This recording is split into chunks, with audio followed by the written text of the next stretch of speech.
عباس علی صاحب، اپنی زندگی کا کوئی یادگار واقعہ ہمارے ساتھ شیئر کیجیے جو آج تک آپ کو یاد ہو اور جس پہ آپ کو فخر محسوس ہوتا ہو۔ میں تھوڑا سا وقت آپ کا لوں گا اور آپ کو یہ بات بتاؤں گا کہ آج سے 6 سال پہلے شاید آپ نے سنا بھی ہوگا، اس وقت جو ہے نا ہمارا ایک پروگرام ہوا تھا لاہور نارے پاکستان میں،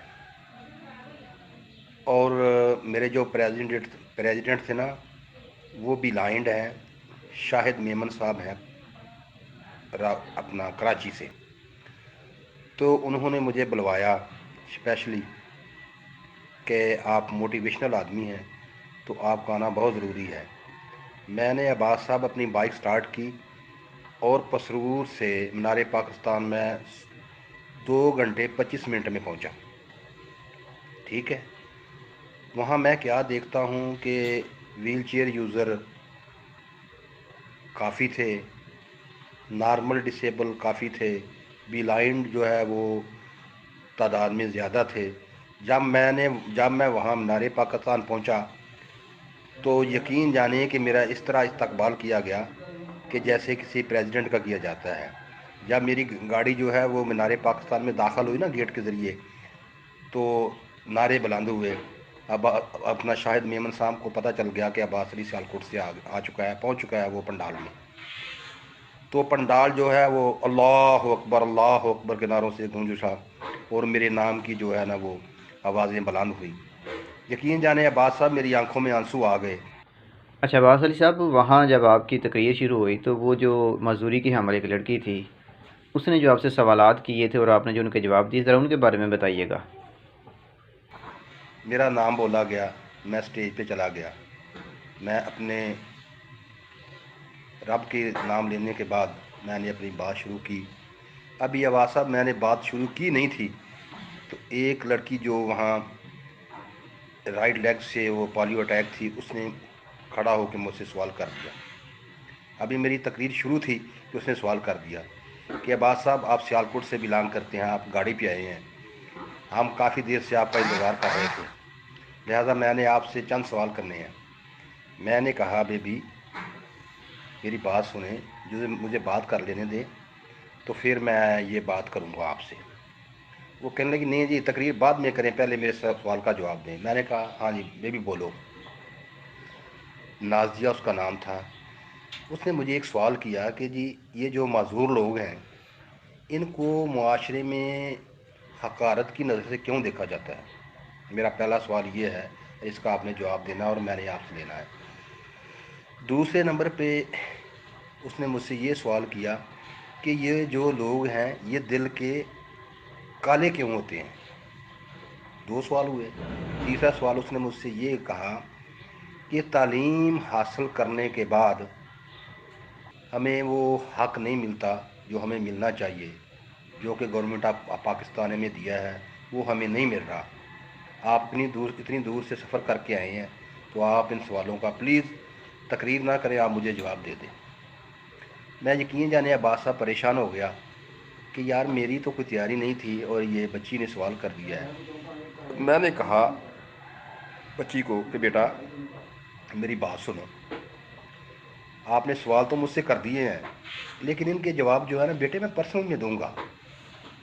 میں نے کہا بیٹا ایک سوال کا جواب میں دیتا ہوں کہ ان کو معاشرے میں مقام نہیں دیا جاتا، اس کی کیا وجہ ہے.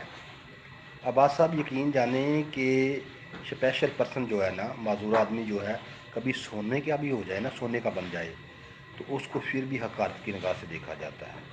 حالانکہ یہ جاہل پن ہے، اس کا جاہل پن.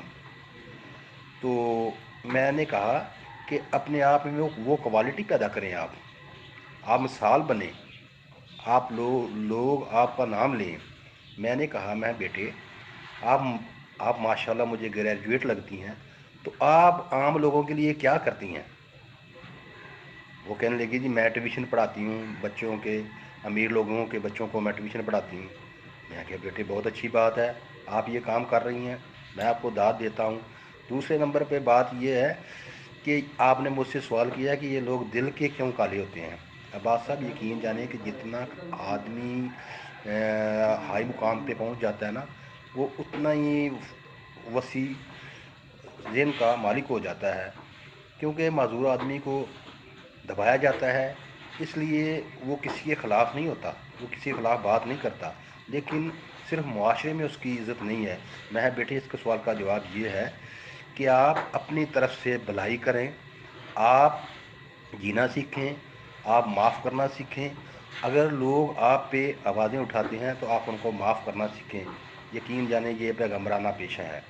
اور اس بچی نے جو ہے نا اس بات کو دو سوالوں کو کہنے لگے، میں نے کہا بیٹے آپ کے سوال کا جواب مجھے مل گیا ہے آپ کو؟ وہ کہنے لگی سر مجھے مل گیا ہے۔ اچھا عباس علی صاحب، مسرور سے آپ لاہور گئے، وہاں ایک تقریر، اور تقریر کے دوران پھر وہ ایک معذوری کی حامل بچی کے سوالات، پھر ان کے جوابات دیے، لیکن جلسہ ختم ہونے کے بعد پھر آپ وہاں سے اوکاڑے کی طرف، اسی اپنی ٹرائی سائیکل پہ اوکاڑے کی طرف بچی کا رشتہ بھی کروا دیا، بلکہ آپ گھر پہنچے بعد میں پہلے آپ نے اس بچی کی شادی کروا دی۔ ذرا وہ بھی ہمیں بتائیے گا کہ کس طرح وہ واقعہ ہوا۔ آخری سوال جو تھا نا عباس صاحب، وہ ایک عجیب سوال تھا۔ میں آپ کو نہیں یہ بات بتانا جو ہے نا میرے بس میں نہیں ہے۔ تیسرا سوال جب اس نے مجھ سے چوتھا سوال کیا نا تو یقین جانو کہ میرے رونگٹے کھڑے ہو گئے۔ اس نے کہا عباس صاحب you are a young man, اس نے انگریزی میں بات کی، تو کیا آپ معذور آدمی کے جذبات سمجھتے ہیں؟ بیٹا میں سمجھ رہا ہوں، تو لہذا میری درخواست ہے کہ آپ میں ان میرڈ ہوں، رشتہ داروں میں، عزیز و اقارب میں معذوری کی وجہ سے مجھے کوئی پسند نہیں کر رہا، تو لہٰذا آپ سے درخواست ہے آپ اس بڑے مجمع میں کیا میرے لیے کوئی بندوبست فرمائیں گے؟ میں نے کہا بیٹا مجھے تقریر کرنے دیں، میں اس کا انشاءاللہ جواب جو ہے نا وہ دے کے جاؤں گا۔ تو عباس صاحب یہ جب میری یہ تقریر ختم ہوئی نا تو میں نے وہاں سٹیج پہ کھڑے ہو کہا، میں نے کہا یار یہ کوئی نازیہ بچی کا ہاتھ تھامنے والا کوئی آدمی ہے آپ میں اس قابل ہے کہ اس بچی کا ہاتھ تھام سکے؟ تو ایک نوجوان لڑکا جو کہ ایس ایس ٹی ٹیچر تھا وہ کھڑا ہو گیا۔ اس نے کہا کہ سر میں بھی معذور ہوں تو میں اس چیز کو نہیں دیکھتا، لہذا اگر یہ چاہتی ہے نہیں یہ نہیں چاہتی، اب میں چاہتا ہوں کہ ایسا ہو۔ تو عباس صاحب میں وہیں جب ہمارا وہ جلسہ ختم ہوا، میٹنگ ختم ہوئی، تو میں سیدھا اپنی بائک کے بیٹھ کے اس بچی کے گھر چلا گیا، جا کے اس کی ماں سے بات کی کہ ایسے ایسے معاملہ ہے۔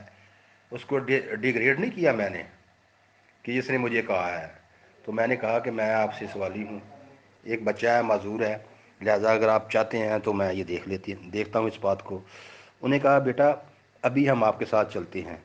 یقین جانو کہ میں نے لاہور سے رائمنڈ کی طرف سفر کیا اور اس بچے کو گھر لے کے گیا، بچی والوں کو انہیں بچہ دیکھا، ان کو پسند آ گیا، لیکن الحمدللہ اللہ کا شکر ہے اس وقت وہ دونوں جو ہے نا وہ ٹیچر ہیں، گورنمنٹ ٹیچر ہیں وہ، تو اللہ کا شکر ہے یار زندگی گزر رہی ہے یار۔ کہاں سے کیا کیا آپ کو بتائیں، کہاں کہاں سے یہ سفر طے کیا ہے، کیا کیا لوگوں کے لیے کیا کیا ہے۔ اب بھی میں رات کے 12 بجے تک میرے ساتھ یہ سوال و جواب کا سلسلہ رہتا ہے، تو میں انشاءاللہ اپنے علم کے مطابق لوگوں کو بتاتا رہتا ہوں۔ بس یہ ہے تھوڑی سی بات، آگے کوئی بات کریں گے تو انشاءاللہ جواب دوں گا۔